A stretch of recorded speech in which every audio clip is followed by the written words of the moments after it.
Okay, so isang magandang hapon po sa inyo lahat, mga kaibigan po natin sa media. Kayo po ay aking inimbitahan sa hapong ito sapagkat nandito nga po si Lexter Castro o mas kilalang Boy Dila na itong mga nakaraang araw po ay naging usap-usapan dahil po sa mga viral videos na lumabas patungkol po sa mga nangyari nung aming kapistahan. So muli ako po ay humihingi ng paumanhin at pasensya sa lahat po ng naapektuhan o na biktima ng ilang mamamayan namin ng dahil po sa aming kapistahan. At isa nga po sa talagang pinanggagalingan ng galit ng napakaraming tao na ako mismo talaga ay nagalit din ay ito nga pong si Lexter sapagkat yung mga videos po na kumakalat kung saan ay binabaril niya ng water gun yung isang nagmomotor at nilalabas niya ang kanyang dila. Ito po ay sa kasamaang palad ang naging muka ng ating Wata-Wata Festival sa taong ito. At base nga sa aking pahayag kahapon, talagang gusto ko siyang makausap. Gusto ko siyang makausap at gusto kong maintindihan niya na ang kanyang ginawa ay nakakasira sa imahe ng lungsod ng San Juan at ganoon din sa ating Wata-Wata San Juan Festival at sa kapistahan ni San Juan Bautista. Talagang sinikap kong makausap siya. Ang katotohanan po ay kahapon nakausap ko na po siya, ngunit hindi pa kami nakapagkita. At kanina, nagkita kami sa unang pagkakataon at nakausap ko siya. At base sa aming usapan ay, una, tinanong ko ano ang mga dahilan kung bakit niya nagawa ang mga ito.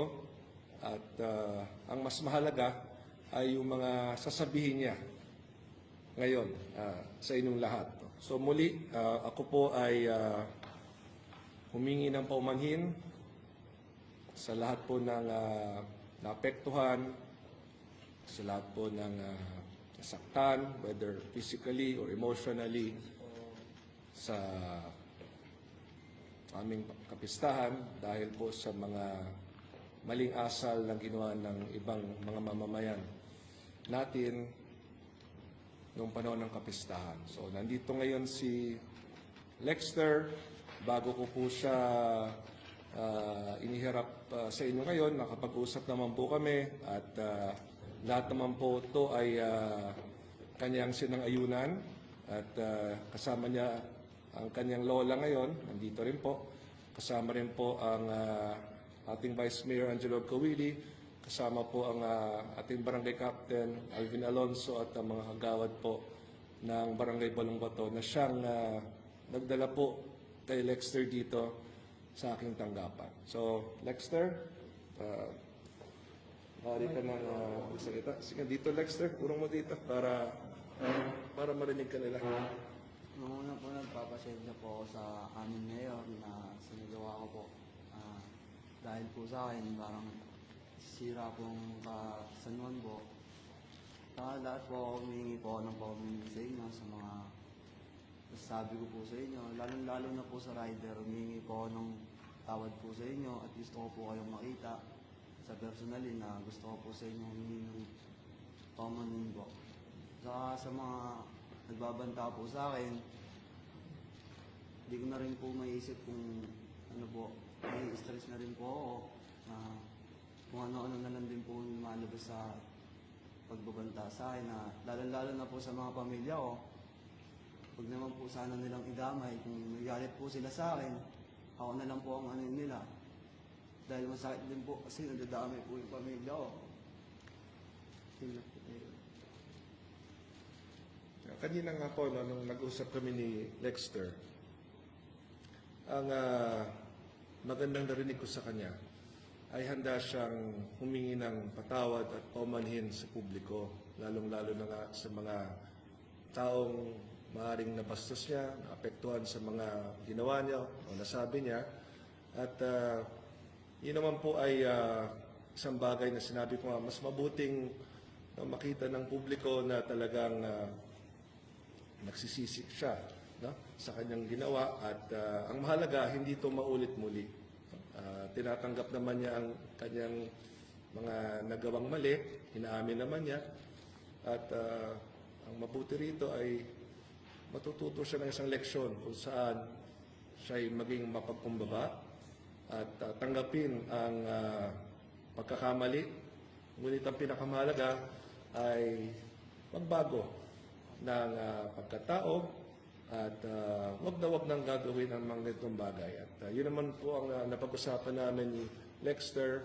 Kung nakita niyo po yung interview ko kahapon, aminado po ako na talagang galit na galit ako kay Lexter. Dahil yung kanyang mga ginawa, yun po naging muka ng Wata Wata San Juan Festival. Yun po naging muka ng kapistahan ng San Juan. Ngunit nung nakapag-usap naman kami at nakita ko naman sa kanya na sincero siya sa kanyang paghingi ng paumanhin, ay sabi ko, medyo talagang humupa rin naman yung galit ko. Sa totoo lang, talagang halong lungkot at galit pong aking naramdaman dahil yung nung una hindi ko siya nakikitaan ng remorse. Nung una hindi ko siya nakikitaan ng anumang pagsisisi.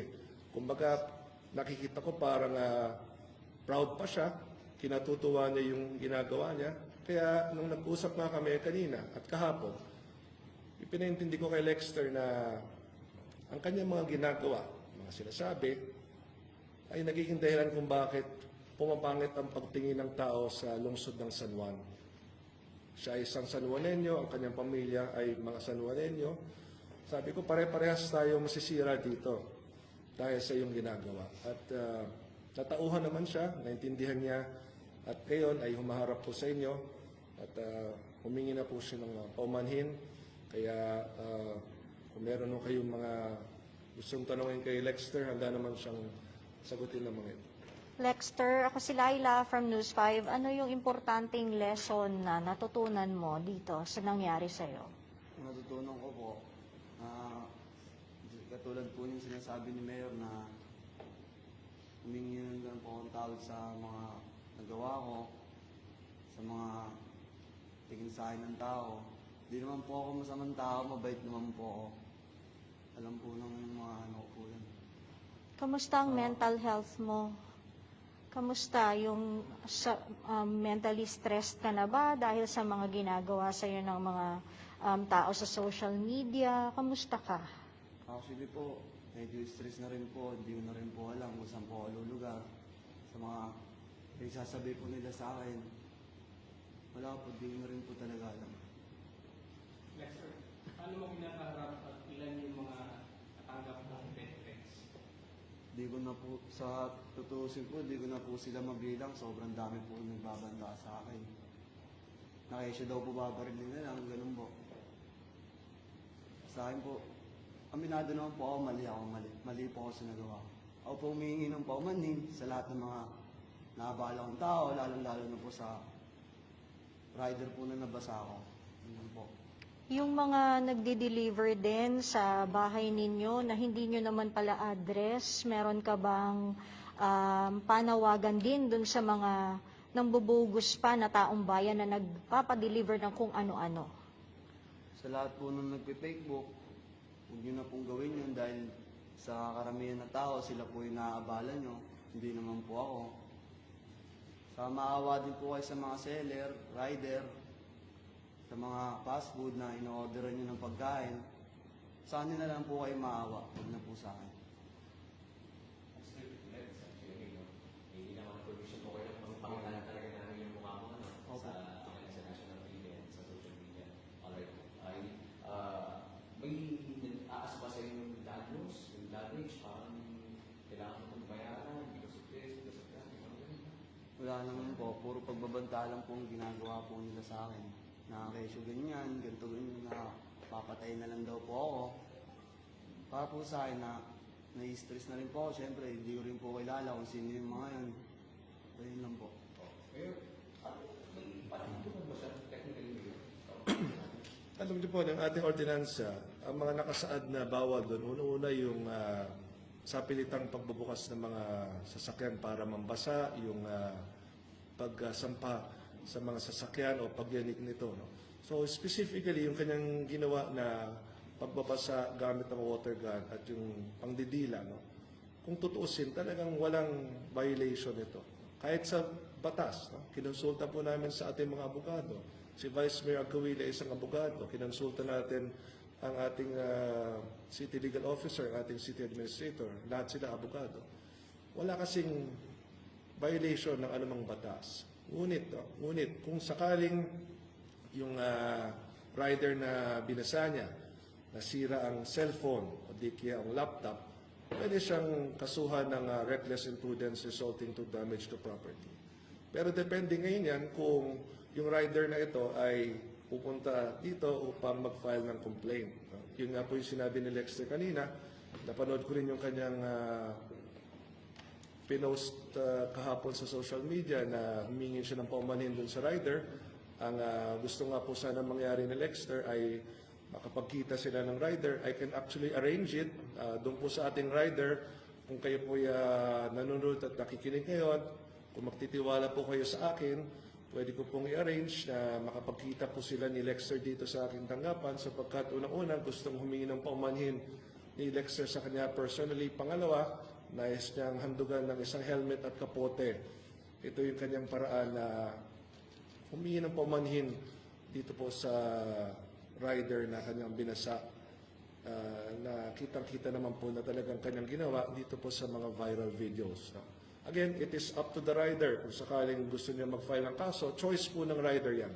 Hindi lang yung rider, kung meron pang ibang mga naperwisyo si Lexter, kung ito ay mapapatunayan base sa mga CCTV o sa mga viral videos, option na po yan ng mga taong ito kung magpa-file po sila ng kaso. Ngunit kung papagbasihan po natin ang ating ordinansa, wala po siyang bina-violate na anumang provisions po ng ating city ordinance patungkol sa ating basahan.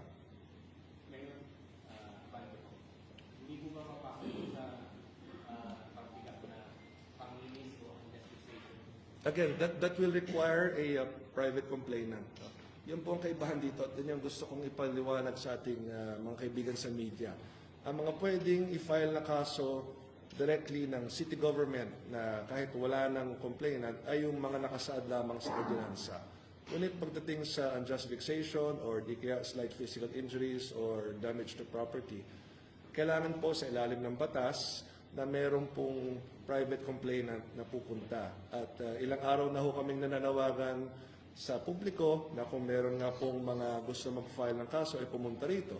Meron na pong ilang mga pumunta, ngunit hindi naman po si Lexter ang kanyang kinakasuhan. Ito po ay patungkol sa ibang tao naman na nanakit sa kanila. So, as far as Lexter is concerned, wala pang ni isang tao talagang pupunta rito sa City Hall para mag-file ng kaso laban sa kanya. Kahit kami bilang isang lungsod, wala rin kaming may file na kaso laban sa kanya sapagkat wala naman talaga siyang nilabag sa ating ordinansa. Mayor, ngayon po humupa na yung inyong galit towards Lexter. Meron pa po ba siyang parusa galing sa LGU o kasi parang ang sabi nyo kahapon is bibigyan nyo siya ng leksyon na hindi niya malilimutan. Ngayon po na malamig na ang inyong ulo at humupa ng inyong galit, ano na po ang next natin na gagawin? Alam niyo po, para sa akin, ang leksyon na hindi niya makakalimutan ay yung ngayon ay natuto siyang maging mapagkumbaba. Dahil nung una, nakikita natin sa videos, yun talaga yung dahilan kung bakit ako nagagalit. Kumbaga, kumalat ang mga videos, no? Naging napakalaking problema po sa akin bilang isang mayor at naging napakalaking kahihiyan sa akin bilang isang mayor. Ganun din para sa aming lungsod. Ang nangyari, itong kapistahan ng San Juan. At ang naging muka ng mga kaguluhang yan ay si Lexter. At hindi ko siya nakitaan ng anumang remorse o pagsisisi. Kaya doon po talaga nanggaling ang aking galit sa kanya. Ngunit nung nakausap ko siya kahapon, at lalo na ngayon ay nakausap ko na siya, at naikwento niya rin yung mga pagsubok na sa buhay na pinagdadaanan, ay mas naintindihan ko ang kanyang pagkatao at ang pinakamahalaga ay ang leksyon na natutunan niya na maging mapagkumbaba, na aminin ang mga pagkakamali at matutong bumawi sa mabuting paraan sa mga bagay na mali na kanyang nagawa. No? So ngayon, ang pinakamalaking leksyon sa kanya ay natuto siyang maging mapagkumbaba, nawala ngayon ang kanyang yabang. Diba? Ngayon, tinatanggap niya ang kanyang pagkakamali, natuto siyang humingi ng tawad, at nangako siya na hindi niya na po ito uulitin muli. No? So para sa akin, yan ay isang leksyon na hindi niya makakalimutan, sapagkat ang buong Pilipinas ay mapapanood ang kanyang paghihingi ng paumanhin. At ito naman po ay nakikita ko na galing sa puso niya. Siguro, dumaan lamang yung mga ilang araw kasi na nahirapan siyang intindihin kung gaano kagrabe ba ang naging pinsala sa lungsod ng San Juan ang kanyang mga ginawa. No? Kaya pinaintindi ko talaga sa kanya kanina. Sabi ko, alam mo, Lexer, pare-pareho tayong nadadamay sa mga ginawa mo. No? At malaking bagay nga na siya nga po'y humingi na ng paumanhin sapagkat nakikita ko na makakatulong din po ito upang humupa din yung galit ng ibang tao. Ako nga po, yung galit ko humupa po. At ako yung maasa na sa pamamagitan ng kanyang paghingi ng paumanhin ay ganun din po sana. Na humupa rin po ang galit ng mga mamamayan sa kanya ngayon at humingi na po siya ng paumanhin at patawad. Sir, umuusad na ba yung revisions natin for the rulings kapag sa susunod na piyesta? Magkakaroon ba tayo ng streets na lang kung saan pwede magbasaan? Meron na po ba tayong plano para sa susunod na taon Opo, yes, to in change? fact, ito po, no, alam niyo po, the past 8 days, wala ho kaming ibang iniisip kundi itong nakaraang kapistahan namin at paano natin babaguhin ito upang hindi na ito mangyari muli. Sa aming pag-aaral, no, yung mga nakasanayang kapistahan po kasi ng San Juan na talagang dekada na mula nung ito'y ginagawa, itong klaseng selebrasyon na nakasanayan ng San Juan, talagang very open siya na pangyarihan ng ganitong mga kaguluhan. Kumbaga, takaw-gulo talaga yung paraan kung paano ito ipagdiwang sapagkat nagkakaroon ng basaan all over the city. Yung mga ayaw naman mabasa ay talagang mababasa. Nagiging dahilan ito ng away kung saan pag may mabasang iba, gaganti at magsusuntukan at may masisira mga gamit, may mga masasaktan. So, inanalyze namin talaga, no? At nakita namin the nature of the Wata Wata Festival is really very prone to these kinds of disruption, to these kinds of incidents na ito nga, nangyari na naman muli, no? Nangyayari na to dati. Years ago, decades ago, everyone knows. Hindi lang mga taga San Juan ang makakapagpatunay niyan. Lahat po ng dumadaan ng San Juan, pag June 24, sa lahat ng mga nakaraang taon, lahat ng mga nakaraang dekada, alam po yan na talagang meron at merong kaguluhan na mangyayari sa San Juan. So dahil nga po sa nangyari nitong nakaraang linggo, ay nagdesisyon na po kami na baguhin na once and for all ang paraan kung paano magdiwang ng kapistahan dito sa San Juan. Tinanong nga ako minsan ng ating mga kaibigan reporter, pwede ba magkaroon ng waterless fiesta celebration? The only time we were able to do a waterless fiesta celebration was during COVID-19 dahil talagang health risk po ito. Ngunit dahil tapos na po ang pandemya at back to normal na nga po ang buhay natin, no?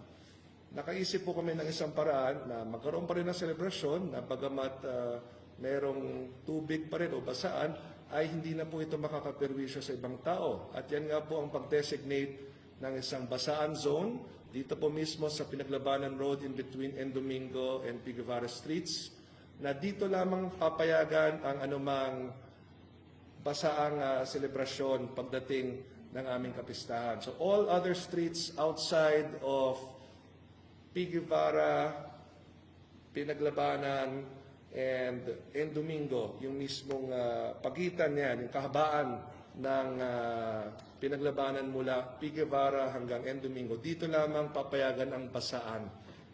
At ang lahat ng kalye, lahat ng lugar sa buong San Juan, outside of the basaan zone, ay bawal po magbasaan. para mas madali rin para sa ating mga kapulisan, para sa ating otoridad na manghuli. Kasi ngayon, kung i-analyze mo, bawal ba ang mambasa? Under the ordinance, hindi siya bawal. Under the law, technically, hindi naman bawal mambasa. Except, of course, pag may masira kang gamit, may masaktan ka, tsaka ngayon papasok yung criminal liability. Ngunit kung nambasa ka lang, diba, meron talagang gray area doon sa existing ordinance at yung existing na paraan namin ng pagdiriwang po ng kapistahan. Kaya nga ho, minabuti namin baguhin na once and for all ito para sa mga susunod na taon, wala na pong maperwisyo. Kung gusto niyo pong makipagbasaan sa aming kapistahan sa mga susunod na taon, pupunta po kayo dito sa aming basaan zone. Ngayon, lahat po ng ibang mamamayan na walang planong makipagbasaan po, gusto lamang magtrabaho ng tahimik, gusto lamang dumaan sa aming mga kalye, ay doon na po sila sa ibang mga kalye dadaan. At hindi na po sila papasok sa ating basaan zone because all other streets in San Juan will be passable for them dahil wala naman pong basaan. Isa pa ho sa aking gagawin din na talagang base sa aming pag-aaral ay makakatulong po, ay magre-request po tayo sa Malacanang na ideklara na holiday po ang June 24 sapagkat hindi po sakop ng kapangyarihan ng isang lungsod ang magdeklara ng holiday. Only Congress can declare a holiday, of course, through a law approved by the President, or Malacanang itself can declare a holiday. So, kapag ma-declare nating holiday ang June 24 sa pamamagitan ng ating Pangulong Marcos o ng Malacanang, ay ibig sabihin walang pasok sa mga paaralan, ganun din sa mga opisina. So, yung mga nagtatrabaho dito, hindi na kailangan isipin ako, pupunta ako ng San Juan, mababasa ako. No? Talagang pinag-aralan ho namin ang lahat ng mga nakagawian kasi ng mga nakarang taon, nakarang dekada. At minabuti namin himayin isa-isa saan ba nagka-problema, bakit humantong sa ganito. At yun nga po, ang pinakamahalaga ay babaguhin lang po natin ito simula ngayon pa lamang, no? Babalangkas na po ang ating Sangguniang Panlungsod sa pamumuno ni Vice Mayor Angelo Cowil ng bagong ordinansa patungkol sa pamamaraan ng pagdiriwang ng aming kapistahan. Para po nga po, hindi na po ito mangyayari muli. Thank you, Mayor. Yes, please. Kumula kay Lester. Lumapit ka ba kay Mayor dahil natatakot ka dun sa mga death threats o ano pong dahilan? Bakit kayo nandito? Dahil po sa mga pagbubanta rin po sa akin na hindi ko na rin talaga nakakala. Kaya naipagtulungan na lang din po ako kay Mayor. Para rin po sa mga masasabi nila sa San Juan, yun po. Mayor, maaaring si Lester po ay biktima rin nung naging sistema before. Meron po bang dinaan sa psychosocial dahil doon sa kanyang mga stress at saka mga biglaan? Mukhang hindi po normal yung kanyang mga pagdaan before kaya pumuntok sa mga ganito pagdaan. Actually, kanina ko lang nakilala si Lexter. No? In fact, nakausap ko siya kahapon at nakausap ko rin kanina. At base dun sa maiksing panahon na nakapag-usap kami, no? May mga nakwento siya mga pagsubok sa buhay na para sa akin, no? Well, these are personal circumstances, personal problems na pinagdadaanan niya. Ayoko namang pag-usapan sa publiko. Ngunit kung meron siyang mga bagay na pinoproblema, gaya ng mga nabanggit niya sa akin, ay maaari naman pong tumulong ang lungsod sa kanya. Again, these are personal to him. Ayoko naman pong magsalita tungkol doon sapagkat yan po ay mga personal circumstances niya. Ngunit handa naman po ang lungsod na tulungan si Lexter sa anumang paraan. Kung sa tingin niya ay gusto niyang ilapit sa amin. No? We cannot also force him naman. No? Kumbaga, depende na po yan sa kanya kung ilalapit niya sa amin yung mga bagay na naging dahilan kung bakit nga po medyo may konting mga problema siya sa buhay. Mayor, could be, sorry to support, it could be best in this case po kaya sa pamamagitan ni Lexter ay magbabago ko yung kondisyon at magiging contained at magiging mas peaceful.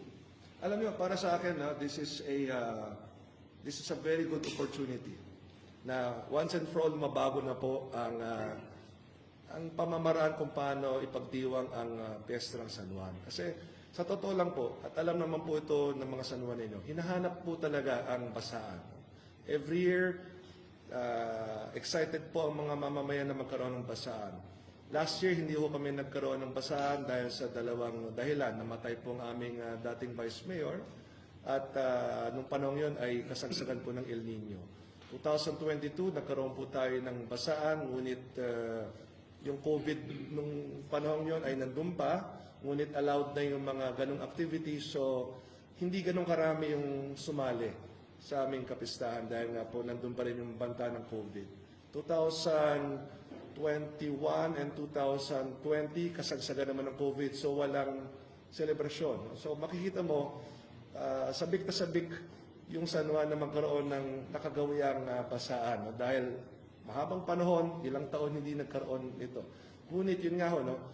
Para sa akin, mabuti na rin nga po na nang dahil sa mga nangyaring ito, meron na tayong talagang dahilan na baguhin ang nakagawiang tradisyon. Pag sabihin ko nakagawian, decades na yan, dekada na yan. Yung mga dating mayor ng San Juan, alam nila yan. Lahat ng lumaki ng San Juan, gaya ko, buong buhay ko, dito ako lumaki, dito ako pinanganak, dito ako namumuhay, alam namin yan na ganito ang paraan kung paano ipagdiwang ang kapistahan. Lahat ng dumadaan sa San Juan tuwing June 24, itong mga nakarang taon at dekada, alam niyo yan, na pagdaan niyo ng San Juan, ganito yan. Ngunit yun nga po ang nakagawian, yun yung expectation, yun yung hinahanap-hanap. At ngayon, maintindihan ng tao kung bakit hindi na ito pwede gawin sa kabuuan ng aming lungsod. Maintindihan ngayon ng tao bakit dapat dito lamang sa Pinaglabanan Road in between Domingo and Piggy Barra ito gagawin. So, if there's anything good that will come out of this, it's that we will now be able to change the way San Juan celebrates its fiesta. Nandun pa rin yung basaan component sapagkat ito naman po ay simbolismo ng pagbibinyag po ni Jesucristo ni San Juan Bautista na we really cannot take that away from our celebration. Kaya nga ho, basaan eh. Kaya nga po, ang patron namin is sa San Juan Bautista. Dahil nga po, St. John the Baptist baptized Jesus Christ using water. Yun po ang essence ng basaan. So, yan po ang sagot sa inyong katanungan at umaasa ako at alam ko na sa mga susunod na taon dahil hindi na nga po to citywide ay hindi na po mangyari ang ganitong mga kaguluhan at alam kong maintindihan ng San Juan kung bakit kailangan baguhin. Dahil hindi naman po rin talaga nagustuhan ng San Juan ang mga kaguluhang nangyari. Wala naman pong may gusto na mangyari ang lahat ng ito. Hindi naman po yan gusto ni Mayor Francis Zamora. Hindi naman po yan gusto ng aming lungsod. Ngunit nangyari siya. Hindi namin dinideny na nangyari, but we are doing something about it. We are changing how we will celebrate in the next many years. And buti na rin nga po nagkaroon ng ganitong pagkakataon kung saan maintindihan din ng San Juan kung bakit kailangan baguhin ang paraan kung paano kami magdiwang ang aming kapistahan. Ngayon sa isang banda, dahil sinasabi niya nga na meron daw sa kanyang banta sa buhay niya. Meron ba kayong aksyon o pagproteksyon na sinigil sa kanya? Yes, of course, no, may karapatan naman talaga si Lexter na maproteksyonan din ang kanyang buhay dahil una-una, hindi naman po siya kriminal. Hindi naman po siya kinasuhan ng anumang bagay. So, ayaw din natin naman humantong sa anumang masamang pangyayari ang kanyang buhay. So, we will of course coordinate with our San Juan Police to ensure na wala ring manakit sa kanya, walang sumubok pumatay sa kanya, kung maraming nagbabanta sa kanya. Tungkulin namin na siguraduhin na walang papatay sa kanya. At tungkulin ko yun bilang mayor na siguraduhin ang kanyang buhay ay hindi po malagay sa anumang alanganin. Mayor, ito po yung yung hanapin, hindi ba Opo, actually, tuloy-tuloy po. Kanina nga ho, no? Meron na isang magpa-file na rin po ng kaso. Papunta na po siya sa prosecutor's office kaninang bandang mga alas 3 ng hapon. No? So, nadagdagan na naman po ang magpa-file ng kaso patungkol nga sa aming kapistahan. At hanggang ngayon, patuloy po akong manghihikayat ng mga mamamayan na gusto mag-file po ng mga kaso laban sa mga taong maaaring nanakit sa kanila o na may wisyo sa kanila. At hanggang ngayon po, hinihikayat kong bawat isa na magpadala ng mga videos, photos, anumang impormasyon o patunay na sila nga po ay sinaktan o binasa ang gamit. Ako rin po ay nagbigay na ng instructions kahapon ng aming breakfast meeting nga po kasama ang ating executive department, kasama ang ating legislative department, lahat ng mga Facebook accounts po ng ating mga barangay, ganoon din ng ating mga city officials, ni Vice Mayor, ni City Administrator, ng mga konsihal, ni Congresswoman, ganoon din po ng ating mga department heads. Lahat po yan, I instructed all of them to announce to the public na kung meron pong mga videos o photos na pwedeng ipadala sa pamamagitan ng social media na magsisilbing mga patunay o pruweba sa mga nangbasa o ng gulo, ay ipadala po sa amin sapagkat gaya ng sinabi ko, hindi po tayo titigil hanggat maturuan sila ng leksyon. Si Lexter, matuto ng leksyon ngayon, bagamat hindi naman sa pamamagitan ng isang kaso, ngunit sa pamamagitan ng pagiging mapagkumbaba. Mula sa kanyang dating